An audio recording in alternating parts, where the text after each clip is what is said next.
Quando se trata de energia limpa, o Brasil é um estudo de caso para o mundo, especialmente porque possui algumas das maiores usinas hidrelétricas.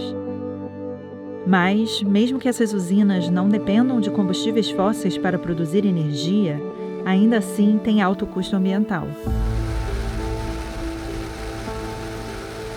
Este enorme complexo hidrelétrico foi construído pelo governo brasileiro entre 2008 e 2013. Naquela época, os ecologistas já alertavam que a construção de uma infraestrutura tão grande iria alterar os ciclos naturais de inundação e obstruir o fluxo de sedimentos naturais e a migração de espécies de peixes do Rio Madeira. O que é essencial não apenas para os habitats rio abaixo, mas também para os pescadores tradicionais da Amazônia. Hoje, esses avisos estão se tornando realidade. Depois da hidrelétrica, nós vimos o impacto. E daí para lá, você foi só diminuindo a pesca. Tá difícil. Muito difícil.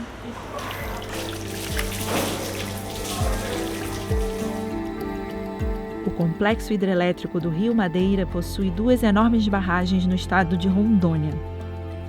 A primeira, Santo Antônio, fica logo acima da capital do estado, Porto Velho. Já a segunda, Jirau, fica a cerca de 110 quilômetros rio acima.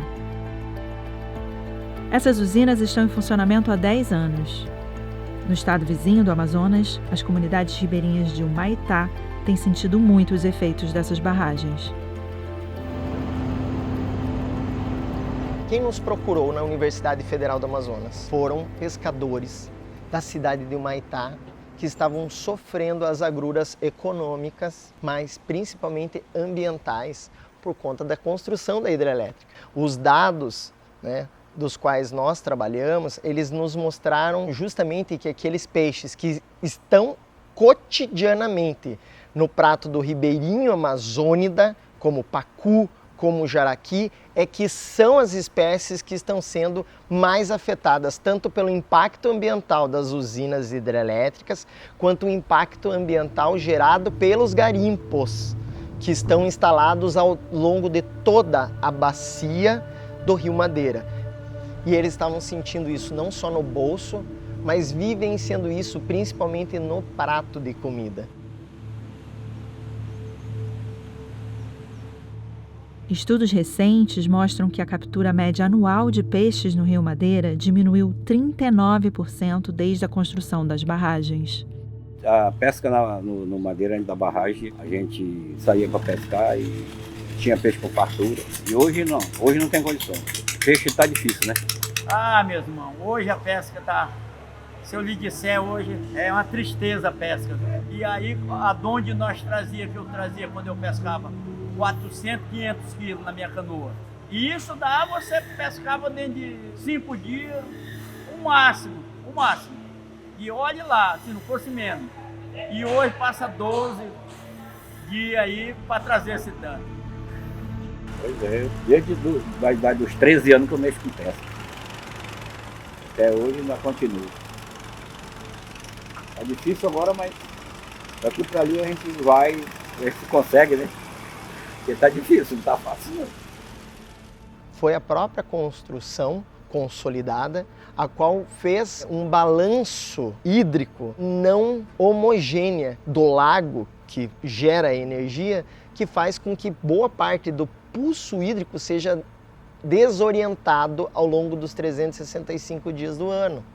A gente tem mudanças de pulso hídrico diárias.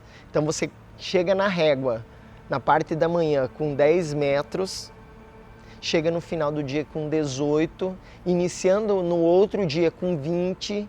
O peixe, quando ele está percebendo que o rio está enchendo, ele vai se abrigar em lugares onde ele possa colocar os seus ovos, colocar as suas larvas, se abrigar para poder fazer o ato de reprodução dele. Mas se no final do dia aquilo baixa de uma forma violenta, o que acontece com esses bilhões de ovos?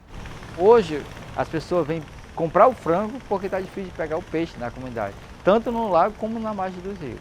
Mas a agricultura é uma das coisas que ainda está segurando os ribeirinhos, é a agricultura. Mas a pesca está quase inexistente para os pescadores da margem do rio.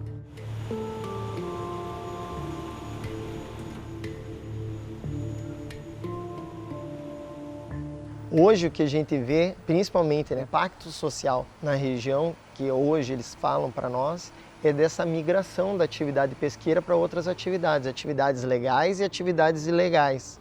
As que mais predominam são atividades ilegais, infelizmente. O garimpo está ali na porta da casa deles. O desmatamento está ali na porta da casa deles. E quando eu falo de atividades ilegais, a gente está falando principalmente da grilagem de terras públicas, feitas por pessoas que não moram na região amazônica, mas que dependem das pessoas que moram na região amazônica para executar a limpeza dessas áreas para a grilagem das terras. Então, eles vão em busca de mão de obra barata na região para promover o desmatamento. A gente só tem uma coisa a fazer nesse momento, é continuar falando para toda a sociedade que nós colapsaremos o Rio Madeira. E isso vai ser muito antes do que a gente pensa. Nós estamos no limite já.